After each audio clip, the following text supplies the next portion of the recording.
Okay, so week 10 for stress, we're gonna have eustress, which is gonna leave a sense of accomplishment, and then distress, which can be acute or chronic. This is where we're gonna feel out of control or everything is overwhelming. So stress has 4 phases. We can have acute stress, then we can have a reaction, and then we can have repair and then reorientation. 666. These are some key things to worry about. Minutes/days, 1 to 6 weeks, 1 to 6 months, and then more than 6 months. So acute stress reaction phase is where we have a decreased ability to think. The reaction phase is where we have fear of returning to sight. Repair phase, feeling of hurt to continue, but we can now, I guess, just continue on, but we're still hurt. And reorientation is where we still have grief. It's not that the grief is over, but we have, in some sense, we have accepted the outcome, but it may not have resolved completely. So there are 4 types of symptoms/coping that we can do. We have cognitive, emotional, physical, and behavioral.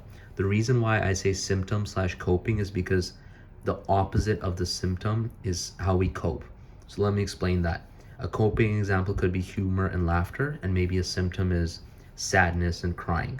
So that's kind of how I've just summarized this table. So for cognitive, I have positive self-talk.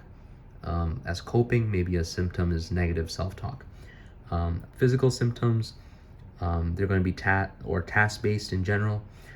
Time management, problem solving, specific activities to accomplish a task.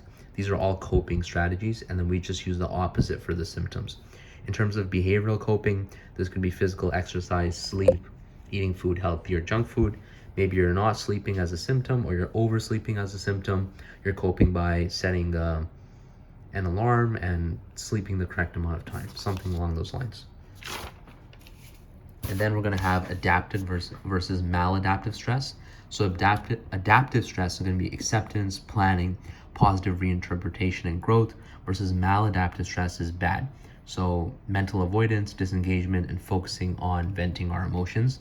And again, just have 3 examples for each. If you memorize these, you should be fine.